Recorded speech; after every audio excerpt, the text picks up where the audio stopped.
Hey guys, this is Matt for Creative, and today we're going to be talking about the iPhone 13 Pro and why it is kind of the minimum phone to get in 2024, minus my favorite phone, the iPhone 13 mini, which may be a little bit underwhelming for a majority of the people. I think if you're looking for a Pro phone that you can kind of do everything with, that's the iPhone 13 Pro. And I'll give you little reasons why. So this is, and let me give you a background on what I do if you don't know. I make videos. I produce content every single day for YouTube, for Instagram, not really for TikTok anymore, but I need these to record, to import footage from, let's say, a camera like a Canon or whatever camera I have.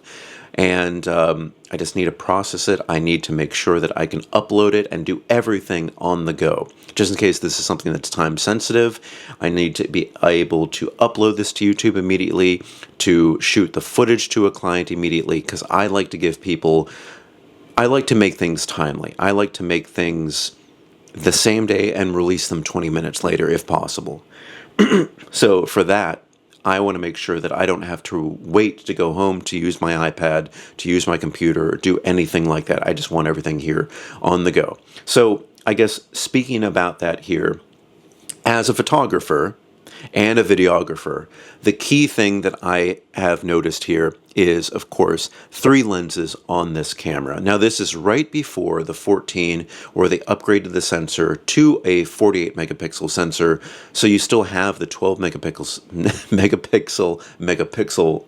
sensor, but still, it is really good with low light. I would say it's better than the 14 Pro and Pro Max. It just did not work for them. They kind of fixed it with the 15, but it does everything that you need it to do. And I don't think you should get the larger size because there's no benefit other than having a longer battery life, because what you have the ultra wide lens, the 0.5 lens, you have the traditional wide lens, and you have a 3 times zoom, which is upgraded from the 12 Pro's 2 times zoom, which to me is almost functionally useless. It is not good enough to warrant just having 3, what is that noise? Having 3 lenses on there. And then it goes to the iPhone 14. Of course, you have that bigger sensor, but that's only in the primary sensor. So that means you can do 1 and 2 times digital zoom, but you know, it looks better because you have 48 megapixels to work with. And then you have 3 times, which is kind of, they're a little bit too close to each other, which is why, okay, of course, if you get the iPhone 15 Pro Max and not the 15, or even the 16 Pro and Pro Max, they will have a 5 times zoom, which really spaces these zooms out and makes them much more functional. But at the very least, having a 3 times zoom with this does exactly what you need it to, because it gets you closer to your subject when, let's say, you're recording at an event and you just want to get around all the people that are there. You really have to just have that. It shoots RAW for photography, and it shoots, wait, I have to see because I always forget. Does this one shoot ProRAW? Yeah, ProRes. It shoots ProRes as well. So if you really want to color grade and really import it and play around with your footage, you can do it with this. You can't with the previous here. So I believe this is the first kind of real pro phone that works in a majority of the situations. I still like that stainless steel body. I like the way that it looks personally. I think the screen is a great size for what it is. And I have never really had a problem with the notch. Sometimes, you know, with the new dynamic island, it is functional. It is, in a way that it kind of lets you know of notifications that surround it, and it's another way to kind of have little notifications without getting in your way. But for me, it's not something that really sells me on that. If it was just a dynamic island like it was with the 14, I would not recommend that. But at the minimum, again, having 12 megapixels on here, it is not something that hinders the phone. It really does a great job. Again, low light, recording in all 3 video formats. Of course, the 0.5 lens is extremely, I would call it muddy on all models unless you have really great light. But we'll see, because they are now increasing the iPhone 16 Pro and Pro Max to 48 megapixels. We'll see if that actually is able to maybe pixel bin and like choose, just to make things a little bit better with low light, because that has been just a bad camera with low light. I just can't picture myself using that professionally.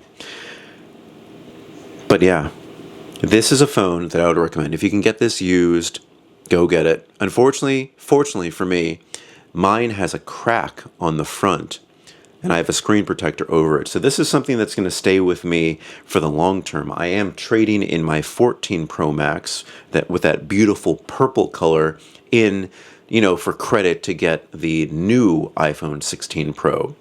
That's just kind of how it works. I always love to keep a backup, so I'm keeping the 15, but the 14 kind of sits as the all-in-one out. It's a very heavy phone, and also, this is it. If you're thinking about those stainless steel phones, you have to think about the weight.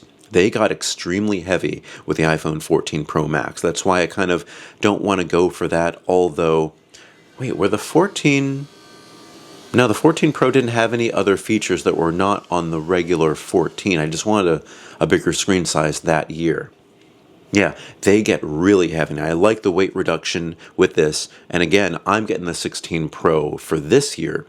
But if you don't want to spend all that and you want to be a productive person that does YouTube, that does professional photography, that grades their footage, I think the minimum for 2024 is going to be this phone.